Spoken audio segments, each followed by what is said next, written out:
નમસ્કાર વિદ્યાર્થી મિત્રો, હું રોહિત સોંદરવા ફરી આ એક નવા સેશન સાથે તમારી સાથે આવી ગયો છું. આ સેશન છે તો કે હાલમાં એટલે કે ગઈકાલે જ તમે વાત કરીએ તો કે એક નવી ભરતી આવી. આ ભરતી છે ગૌણ સેવા પસંદગી મંડળમાં. ગૌણ સેવા પસંદગી મંડળમાં સબ એકાઉન્ટન્ટ, સબ ઓડિટર, સાથે સાથે હિસાબનીશ, ઓડિટર, કચેરી અધિક્ષક, આની ભરતી આવી છે. સારી પોસ્ટ છે, 426 જગ્યાઓ છે, જેમાં તો કે આમાં 26,000 પગારવાળી પોસ્ટ પણ છે અને 49,000 વાળી પોસ્ટ છે.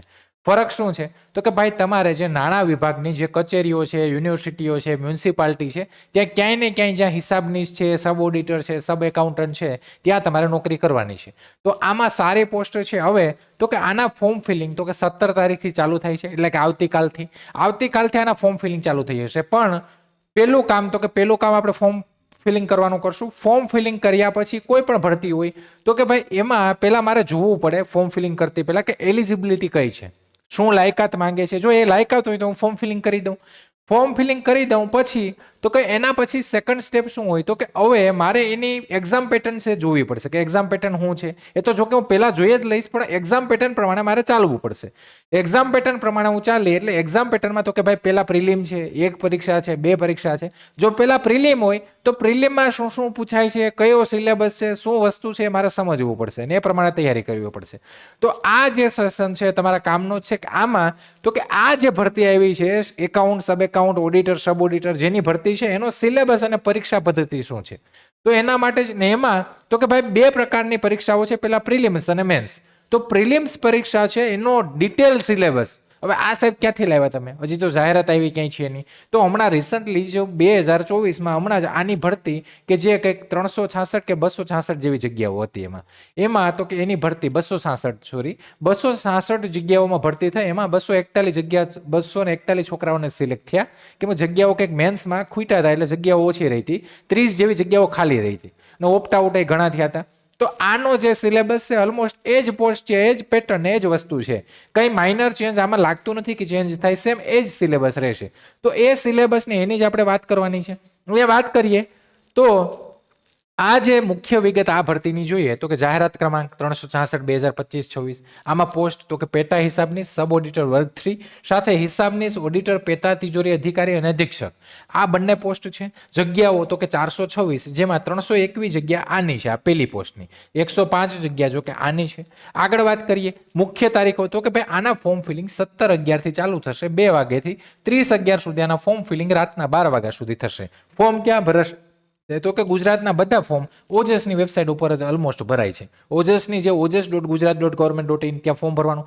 શૈક્ષણિક લાયકાત આ જોઈ લેજો. ઉમેદવારો પાસે તો કે શું હોવું જોઈએ? તમારી પાસે સ્નાતકની ડિગ્રી હોવી જોઈએ, પણ નીચેનામાંથી છે. આ નીચેની છે એમાં તો કે તમે BBA કરેલું હોય તો ભરી શકો, BCA કરેલું હોય તો પણ ભરી શકો, તમે BCom કરેલું હોય તો ભરી શકો.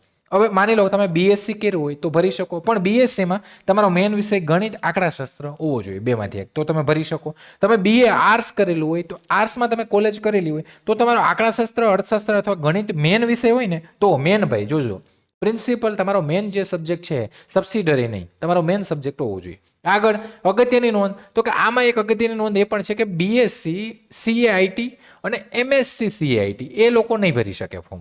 સાથે કોમ્પ્યુટરનું પાયાનું જ્ઞાન ફરજિયાત છે, એટલે કે તમને કોમ્પ્યુટરની બેઝિક માહિતી હોવી જોઈએ. સર્ટિફિકેટ તો એ પછી તમે નોકરીએ લાગી જાઓ તેના પ્રોબેશન પીરિયડમાં આપવાનું હોય, તો અત્યારે ફોર્મ ભરો ત્યારે યસ જ કરી નાખવાનો. પગાર ધોરણ જો તમે તો કે જે પેટા હિસાબની સબ ઓડિટર છે એનો એટલે ફિક્સેશન તો ગુજરાતમાં છે 5 વર્ષ માટે, એનો પગાર 26,000 છે 5 વર્ષ માટે. અને હિસાબની, ઓડિટર, અધિક્ષક એનો 5 વર્ષ માટે પગાર તો કે એનો 49,600 પગાર છે. જે આ 105 જગ્યાઓ છે ને એનો આ 321 જગ્યાઓ છે. ઠીક છે, તો આનો પગાર તમે જો 49,600 છે. આનું તો કે પ્રમોશન બેઝ સારો, એક સારી પોસ્ટ છે કે તમે એક નાના વિભાગમાં એક સારી એવી હોદ્દા ઉપર તમે નોકરી કરશો. આ પણ સારી છે. આનું પ્રમોશન પછી આગળ જતા આમાં થાય. આગળ વાત કરીએ વય મર્યાદા અને છૂટછાટ. વય મર્યાદામાં તો કે 30/11/2025 એટલે કે આ મહિનાની 30 તારીખે તમારા 20 વર્ષથી ઓછા ન હોવા જોઈએ, એટલે ગ્રેજ્યુએશન તો હોવું જ જોઈએ, પણ 20 વર્ષથી ઓછા ન હોવા જોઈએ, 35 વર્ષથી વધુ ન હોવું જોઈએ. તો 35 વર્ષની ઉપર છૂટછાટ છે. હા છૂટછાટ છે કેટેગરી મુજબ. SC ST, દિવ્યાંગ, મહિલાઓ એ લોકોને તો કે છૂટછાટ, OBC એ લોકોને છૂટછાટ છે.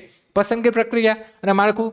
હવે પસંદગીમાં તો કે આના 2 તબક્કા છે ટોટલ. તમારે જે લોકો તૈયારી કરે એને પહેલા તો કે તમારે પહેલા પ્રિલિમ પરીક્ષા આપવી પડશે. પ્રિલિમ પરીક્ષા પછી ભાગ 2 મુખ્ય પરીક્ષા આવશે. પ્રિલિમ પરીક્ષા તમારી રહેશે તો કે પ્રિલિમ પરીક્ષા જે છે એ 150 માર્કની રહેશે, જેમાં 2 કલાકનો સમય રહેશે. હવે આમાં તો કે નેગેટિવ માર્કિંગ છે 0.25 અને કેટેગરી વાઇઝ 40%, એટલે કે આ જે 150 છે એના 40%, એટલે કે 15 ચોકો 60. 60 માર્ક તો તમારે મિનિમમ હોવા જ જોઈએ. એની ઉપર જે મેરિટ રહી એમાં તમારે આવવાનું છે. ગઈ વખતના મેરિટની કેટલું રહ્યું શું છે એ બધું આપણે લાવશું આગળ. જાહેરાતમાં દર્શાવેલ કુલ જગ્યાઓના તો કે જે કુલ જગ્યાઓ છે, કુલ જગ્યાઓ તો કે 426 જગ્યાઓ છે, આના 7 ગણા એટલે કેટલા થાય તો કે 7 ચોક 2800 અને 3 સત્તા 21, 210 માંથી 7 ચોક 28 બાદ કરીએ એટલે કે 3000, અરાઉન્ડ 3000 સમથિંગ 3000 જેવા વિદ્યાર્થીઓ છે મેન પરીક્ષા માટે પાસ થશે. આ 3000 માં તમારે આવવાનું છે. 3000 માં તમે આવી ગયા એટલે તમારી મુખ્ય પરીક્ષા લેવાશે. હવે મુખ્ય પરીક્ષા જે છે એ ડિસ્ક્રિપ્ટિવ છે, એ વર્ણનાત્મક છે, એટલે કે તમારે લખવાનું છે.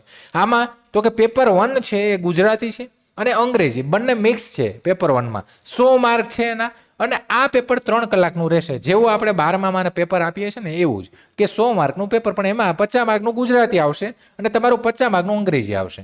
સાથે પેપર 2 તો આ છે એકાઉન્ટન્સી અને ઓડિટિંગ, જેમાં તો કે કુલ 100 પ્રશ્નો હશે અને 3 કલાક હશે. આમાં તો કે આમાં financial accounting, cost accounting, management accounting, સાથે income tax, GST, auditing, economics, આંકડાશાસ્ત્ર બધાનું મિક્સઅપ કરી અને 100 માર્કનું પેપર આવે, જેમાં તમને થિયરી પણ આવે અને દાખલાઓ પણ આવે. આ છે ટેકનિકલ પેપર, આ છે નોન ટેક ગુજરાતી ઇંગ્લિશ. હવે આ 2 પેપર મેન્સના, આમાં પણ પર સબ્જેક્ટ એટલે કે આમાંય તમારે 40 માર્ક કમ્પલસરી લાવવાના, 40%, એટલે આમાંય 40 માર્ક કમ્પલસરી લાવવાના. પછી તમારું જે મેરિટ અટકે એમાં તમે આવો એટલે તમારું સિલેક્શન. આ વસ્તુ થઈ. હવે તમારે મેન તમારો ટાર્ગેટ છે કે પ્રિલિમ પરીક્ષા. તમારે પહેલા પ્રિલિમ પરીક્ષાની તૈયારી કરવાની છે. પ્રિલિમ પરીક્ષાની તૈયારી તમે જો સારી રીતે કરો તો તમારે મેન્સની તૈયારી ના કરવી પડે. મેન્સની એટલે કે ગુજરાતી ઇંગ્લિશ છે એની ખાલી તમારે મેન્સમાં થોડું જોવું પડે. બાકી તમે જો આ પ્રિલિમ્સની તૈયારી સરખી રીતે કરી લો તો તમારું મેન્સનો સિલેબસ પણ કવર થઈ જશે, જે 100 માર્કનું એકાઉન્ટિંગ ઓડિટિંગનું પેપર છે એનો. હવે આ પ્રિલિમ્સનો આપણે સિલેબસ જાણીએ તો આમાં ટોટલ 14 ટોપિક કરવાના છે. હવે આમાં તો કે તમારું 90 માર્કનું ટેક છે, 90 માર્કનું ટેક છે. ટેક એટલે કે કોમર્સ લગતું, અને તમારું 60 માર્કનું નોન ટેક છે.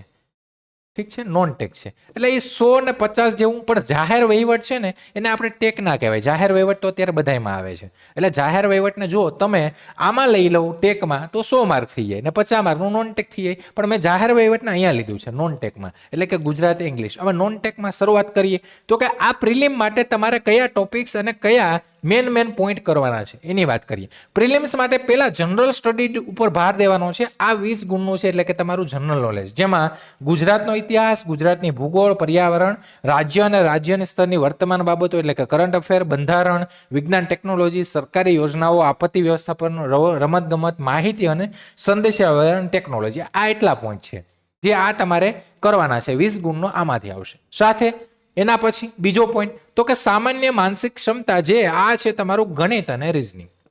ઠીક છે, ગણિત અને રીઝનિંગ, જેના માર્ક છે 10.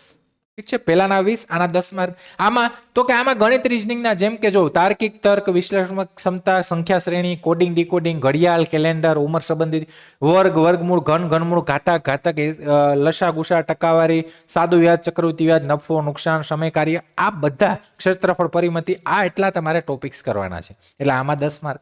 આગળ તો કે ત્રીજો ટોપિક ગુજરાતી વ્યાકરણ. આ કઈ મારા ઘરના ટોપિક નથી લેવો અહીંયા, આ એનો ઓફિશિયલ સિલેબસમાં આ બધા ટોપિક છે. તમારે જોવા હોય તો જોઈ લેજો પ્રીવિયસ યરમાં, આમાંથી પૂછે છે આ લોકો. ને આ એનો ઓફિશિયલ સિલેબસ છે ગયા વખતનો. ગુજરાતી વ્યાકરણમાં તો કે એના 10 ગુણ છે. સમાનાર્થી શબ્દો, વિરુદ્ધાર્થી શબ્દો, શબ્દ સમૂહ માટે એક શબ્દ, જોડણી શુદ્ધિ, ભાષા શુદ્ધિ, પદક્રમ, પદ સંવાદ, સંધિ, જોડો, છોડો, વિરામ ચિહ્નો, છંદ અને તેના પ્રકારો, અલંકાર અને તેના પ્રકાર, રૂઢિપ્રયોગ અને કહેવતો. ઘણા લોકોને એવો પ્રશ્ન આવશે, સાહેબ અહીંયા પોઈન્ટ તો વધારે છે, ગુણ તો ઓછા છે, એટલે આ એટલામાંથી ગમે ત્યાંથી 10 ગુણનું એક પકડશે, આ એટલામાંથી ગમે ત્યાંથી 10 ગુણનું કાઢશે. ઠીક છે, આ એનો ટોપિક છે. આગળ અંગ્રેજી વ્યાકરણ. તો અંગ્રેજી વ્યાકરણમાં શું કરવાનું? Parts of speech. Parts of સ્પીચમાં બધું આવડે, આ બધું આવે, આપણે ખબર છે. નાઉન, પ્રોનાઉન, વર્બ, ઠીક છે, મોડુલ, ઓક્ઝિલરી, એ બધી. Tense, modal, auxiliaries, articles, change the voice, direct indirect speech, rearrangement the jumble words into a meaningful sentence, ને સિનોનિમ્સ ને એનોનિમ્સ. ઠીક છે, તો એન્ટોનિમ્સ. તો આ એટલા પોઈન્ટ છે. સાથે આંકડાશાસ્ત્ર અને ગણિત, તો આ પણ સેપરેટ પોઈન્ટ, પણ આમાં આંકડાશાસ્ત્રના પ્રશ્નો થોડા વધારે આવે. ઓકે, એના 10 ગુણ. હવે એમાં તો કે ડેટા સંગ્રહ, વિશ્લેષણ, કેન્દ્રીય વલણના માપ અને વિક્ષેપણના માપ, નમૂના લેવા અને નમૂના લેવાની પદ્ધતિઓ, જે આપણે નિયત સંબંધ, સહસંબંધ છે, એ છે નિર્દેશન. આ નમૂના લેવાની પદ્ધતિઓ જે લોકો કોમર્સ કરેલા હશે એને ખબર હશે. નિર્દેશન આ એક ચેપ્ટર છે 11-12 તો આ સાથે હવે જો આ 4 ટોપિક સુધી છે ને આ નોન ટેક હતું. 20 ને 30 એટલે 50 માર્ક થયા. અહીંયા જો પેલું 20 માર્કનું હતું જીકે, પછી 10 માર્કના 3 આવ્યા, એટલે આ 50 માર્ક સુધીનું થયું. આ 50 માર્ક સુધીનું અહીંયા પૈતું. હવે તમારું ચાલુ થાય છે અહીંથી કોમર્સને લગતું. આ ક્યાંથી થશે? તો કે આના માટે તમારે 11-12 થી બેઝિક પહેલા કમ્પ્લીટ કરવું પડશે. બેઝિક તમે સમજશો ને તો તમને બેઝિક આવડશે, તો પછી તમને કોલેજ લેવલનું આવડશે. અને આ જે 4 ટોપિક છે અહીંયા પહેલાના, ત્યાં 12મા સુધીનું આવશે, અહીંયાથી બધું કોલેજ લેવલનું આવશે. એટલે કે તમારું જે બેચલર ડિગ્રી છે એનું પણ આવશે. તમે જે બીકોમમાં, બીબીએમાં જે ભણ્યા હશે ને એના બધા વિષયનું અહીંયા આવશે. સાથે એમકોમનો કોન્સેપ્ટ એટલે કે માસ્ટરનો કોન્સેપ્ટ અહીંયા આવે છે. એમકોમના ઇકોનોમિક્સમાંથી ઘણો આવે છે, તો ઘણો એમકોમનો કોન્સેપ્ટ આ લોકો પૂછે છે. પણ તમારો બેઝ કમ્પ્લીટ હોવું જોઈએ 11-12 કોમર્સમાં. તો કે જો અહીંયા નમૂના લેવા, નમૂના આપણે નિર્દેશન ખબર છે, સંભાવના, સૂચકાંક સંખ્યાઓ, સહસંબંધ, નિયત સંબંધ, સતત સહસંબંધ, રિગ્રેશન, સમય શ્રેણી, આંકડાકીય ગુણવત્તા નિયંત્રણ, કાર્ય, સાતત્યતા, મર્યાદા, વ્યુત્પન્ન, ક્રમચય અને સંયોજન, ક્રમચય, સંચય, દ્વિપદી વિસ્તરણ, એ બધું આમાં આંકડાશાસ્ત્રમાં આવશે. સાથે એના પછી છઠ્ઠો અર્થશાસ્ત્ર અને નાણાકીય વહીવટ, એના 10 ગુણ. અર્થશાસ્ત્રનો પરિચય, પછી માંગ, પુરવઠો, તેનું સંબંધિત મૂલ્ય, આવક અને ખર્ચની વિભાવનાઓ, ઠીક છે, રાષ્ટ્રીય આવક, ફુગાવો, આર્થિક સુધારા નીતિઓ, નાણાં પંચ, મૂડી વિનિવેશ, નાણાકીય અને રાજકોષી નીતિઓ, જાહેર દેવું, બજેટ પ્રકારો અને સ્વરૂપ, બજેટ પ્રક્રિયા, જાહેર ખાતા અને ઓડિટ, સાથે રાજકીય સાધન તરીકે બજેટ, અને નિયંત્રક અને મહાલેખક જે સીએ, જે આપણે કંટ્રોલર, ઓડિટર જનરલ એ કહીએ, એ અને નીતિ આયોગની ભૂમિકા. આ એટલા ટોપિક તમારે અર્થશાસ્ત્રમાં કરવાના છે. સાથે 7મો મેનેજમેન્ટ કરવાનું, મેનેજમેન્ટ એકાઉન્ટિંગ, જેના 10 ગુણ છે. તો એમાં તો કે મેનેજમેન્ટની મૂળ સ્વરૂપ અને એનું મહત્વ, પછી મેનેજમેન્ટના સિદ્ધાંતો, જેમાં તમારે આમાં વાણિજ્ય વ્યવસ્થાનો જે સબ્જેક્ટ છે 11-12 બેઝિકથી બધો કરવો પડે.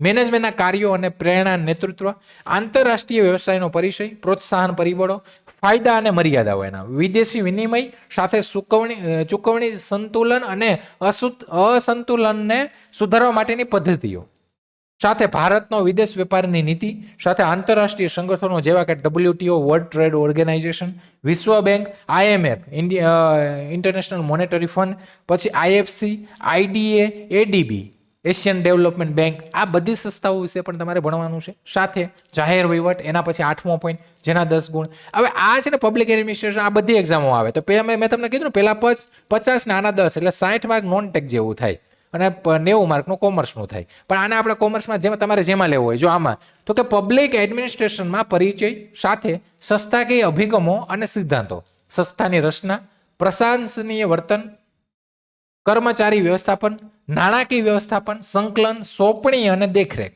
જાહેર પ્રશાસન પરનો નિયંત્રણ, કામગીરીના અભ્યાસ, સાથે નાગરિક સેવાની કાર્યક્ષમતા અને પ્રશાસકીય સુધારાઓ. તો આ છે તમારો જાહેર વહીવટ. એના સિવાય 9મો પોઈન્ટ, આ બધાના જો 10 ગુણ જ છે બધાના. પણ આ એટલા ટોપિક સાહેબ, આ તો હવે એટલામાંથી ગમે ત્યાંથી આમાંથી પૂછે પ્રશ્ન, પણ વાંચવું પડશે.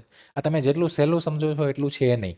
જે લોકોએ કોમર્સ કરેલું છે, મેં ખુદ કોમર્સ કરેલું છે, મને ખબર છે કે આ બધા વર્ડ ક્યાંય ને ક્યાંય બધા કોમર્સમાં આવે છે. આગળ તો કે ફાઇનાન્શિયલ એકાઉન્ટિંગ જેના 10 ગુણ છે, જેમાં તો કે મૂળભૂત એકાઉન્ટિંગનો ખ્યાલો, સિદ્ધાંતો, ધારણાઓ, એકાઉન્ટ્સના પ્રકારો, ઠીક છે, સાથે તેમના નિયમો, એકાઉન્ટ્સની પ્રક્રિયા, ટ્રાયલ બેલેન્સ, અંતિમ એકાઉન્ટ્સ, ભૂલો સુધારણા, બેંક સમાધાન નિવેદન, ભાગીદારી એકાઉન્ટ્સ, પ્રવેશ, નિવૃત્તિ, મૃત્યુ, વિસર્જન. તો કે ભાગીદારી તમે પેઢી ઊભી કરો તો એમાં કોઈનો પ્રવેશ થાય, કોઈની નિવૃત્તિ થાય, વિસર્જન થાય, એ બધું ભણવું પડશે. છે 11-12માં.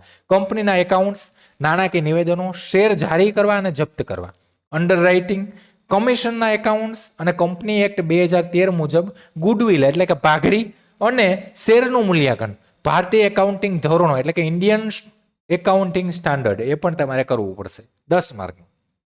સાથે 10મો topic income tax and GST, income tax act અને GST, એ પણ તમારે આખો કરવો પડશે. જેમાં તો કે એના મૂળભૂત ખ્યાલો, કરનો બોજ, એની અસર, આવકવેરા અધિનિયમ 1961માં આપેલી વ્યાખ્યાઓ, કરમુક્ત આવકો, રહેઠાણનો દરજ્જો, વિવિધ શીર્ષકો હેઠળ કરપાત્ર આવકની ગણતરી, કપાતો અને રાહતો, વ્યક્તિઓ અને પેઢીઓનો કરપાત્ર આવકની ગણતરી, સાથે કરકપાત, રિટર્ન ભરવા, આકારણીના વિવિધ પ્રકારો, ચૂક ભૂલો અને દંડ, કર આયોજન, કર ચોરી અને કર બચાવ, જીએસટી નો ખ્યાલ અને જીએસટી કાયદાઓ. તમને અત્યાર સુધીમાં તમે જોયું હશે, ઘણી જગ્યાએ જોયું હશે, અને આનો તમે સિલેબસ ઘણા તમે સોશિયલ મીડિયામાં જોયું, પણ આ ગુજરાતીમાં પરફેક્ટ આવી રીતના તમને સિલેબસ ક્યાંય નથી. એટલે એના માટે જ હું તમારા માટે આ લઈને આવ્યો છું કે તમને ખબર પડે મારે કેટલું વાંચવાનું છે. જે વસ્તુ એવું નથી કે ભાઈ જોતા ડાયરેક્ટ આમ લાડવો છે તો ખાઈ લઈએ, પણ આમાં વાંચવું પડશે, તૈયારી કરવી પડશે. અને આમાં તો કે આમાંય દાખલાઓ આવશે ને આમાંય થિયરી આવશે 150 માર્કમાં.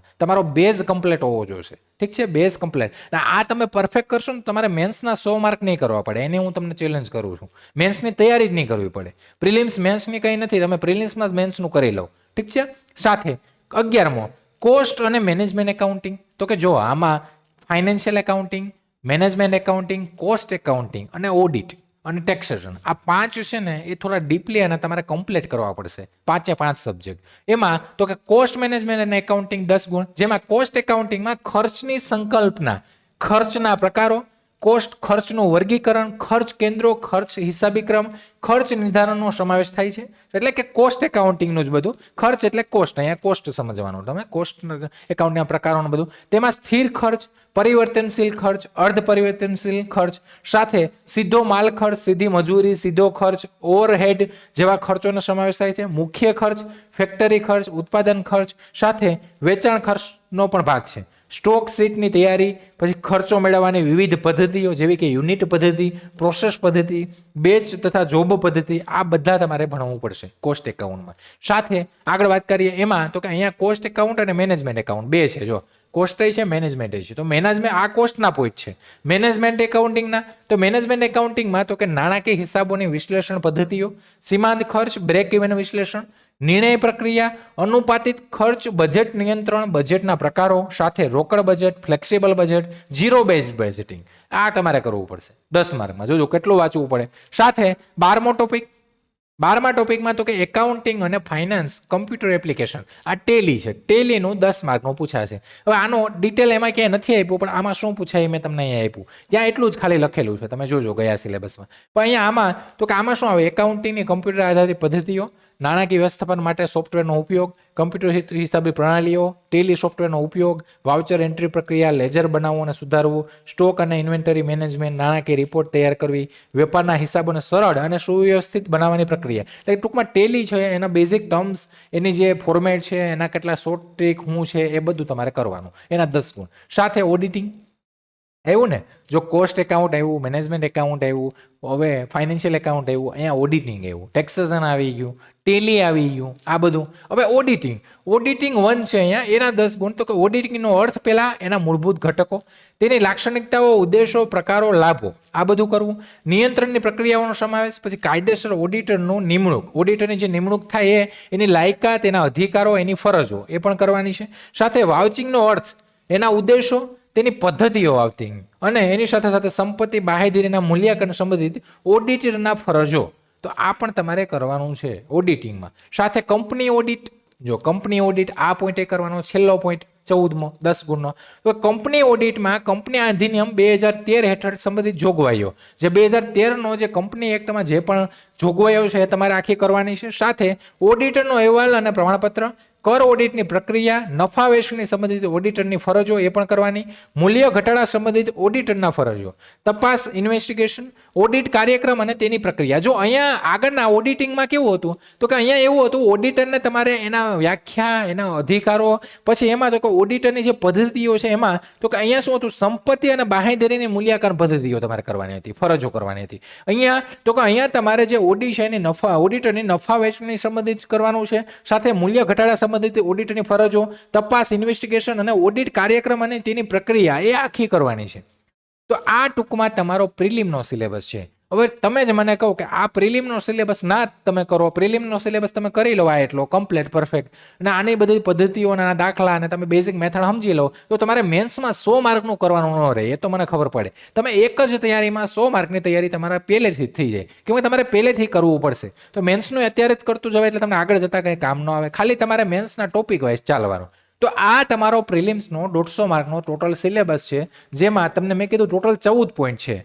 14 પોઈન્ટ જે છે આ એમાં 20 માર્કનું જનરલ નોલેજ, 10 માર્કનું તમારું ગણિત રીઝનિંગ, 10 માર્કનું ગુજરાતી ગ્રામર, 10 માર્કનું અંગ્રેજી, 10 માર્કનું આંકડાશાસ્ત્ર અને ગણિત, જેમાં આંકડાશાસ્ત્ર જ છે, 10 માર્કનું અર્થશાસ્ત્ર, 10 માર્કનું મેનેજમેન્ટ એકાઉન્ટ, 10 માર્કનું જાહેર વહીવટ, 10 માર્કનું ફાઇનાન્શિયલ એકાઉન્ટ, 10 માર્કનું ઇન્કમ ટેક્સ એટલે કે ટેક્સેશન, 10 માર્કનું તમારું કોસ્ટ અને મેનેજમેન્ટ એકાઉન્ટિંગ અહીંયા પણ આવશે, 10 માર્કનું તમારું રહેશે ટેલી, 10 માર્કનું ઓડિટિંગ રહેશે અને 10 માર્કનું કંપની ઓડિટ રહેશે. આ તમારા ટોટલ કોમર્સના એટલા સબ્જેક્ટ, એટલા ટોપિક્સને આ એટલી વસ્તુ તમારે કરવી પડશે ભાઈ, ત્યારે આ જે છે એ પડાવ તમે પાર કરી શકશો. અને આમાં કે ગઈ વખતે CBRT થી એક્ઝામ લેવાની હતી, પેપર તમે પૂછી લેજો જે લોકો જઈને આવ્યા હોય, થોડું ડિફિકલ્ટ પેપર હતું અને બેઝિકથી મીન્સ તમારો બેઝિક ક્લિયર હોય તો તમે કરી શકો. આની તૈયારી કઈ રીતના કરવી એના માટે, તો કે તૈયારી કઈ રીતના કરવી સાહેબ, આના માટે રેફરન્સ, આના માટે બેન્ચ, તો એના માટે તૈયારીને લગતી કોઈ પણ માહિતી માટે તો કે ભાઈ આની તૈયારી છે પદ્ધતિસર કરવી પડશે તો તમારું સિલેક્શન થશે. બાકી આમાં તમે ક્યાંય નહીં ક્યાંય ચૂકી જશો. અને આમાં એવું કે જનરલ જેવું કોમ્પિટિશન નહીં હોય, આમાં તમારી ફિલ્ડ જોડે જ તમારું કોમ્પિટિશન છે. તો તમારે પદ્ધતિસરની તૈયારી હોય તો તમે એક જગ્યા ગઈ વખતે કરતાં જગ્યાઓ પણ વધારે છે અને એકંદરે આનું જે મેરિટ છે એવરેજ રહી છે, પણ તમારે કોન્સેપ્ટ સમજવું ક્લિયર છે. જેના માટે તો કે આ જે હેલ્પલાઇન નંબર છે એની ઉપર કોલ કરવાનો છે. આની તૈયારીને લગતી, બેન્ચને લગતી અને બધી માહિતી માટે તમને માહિતી ક્યાં મળશે તો કે આ હેલ્પલાઇન નંબર ઉપર, ઠીક છે. અને આ જે ટેલિગ્રામ છે, જે લોકો નવા છે એ આપણું ચેનલ સબસ્ક્રાઇબ કરો, સાથે ટેલિગ્રામમાં જોઈન થવાનું ભૂલતા નહીં ભાઈ, કેમ કે અહીંયા તમને જે નવી લેક્ચર, નવી માહિતી, નવી PDF બધી માહિતી તમને મળતી રહેશે. તો ફરી આવે નવી અપડેટ સાથે આપણે ફરી મળશું. ત્યાં સુધી રજા લઉં છું. ખાસ કરીને જે લોકો કે આમાં જે લોકો એલિજિબલ છે એ ભાઈ તૈયારીમાં ધ્યાન આપજો ને આ વસ્તુ કરજો, આ કરવી પડશે. ને આ એવું નથી કે હું ઘરનું લાવ્યો છે, આ છે જ સિલેબસમાં. તો કરજો તૈયારી. તૈયારીને લગતી માહિતી માટે હેલ્પલાઇન નંબર આપ્યો જ છે, ઠીક છે. ચાલો તો ફરી નવી માહિતી સાથે, કોઈ નવી અપડેટ સાથે ફરી મળશું. ત્યાં સુધી રજા લઉં છું. જય હિન્દ, જય ભારત.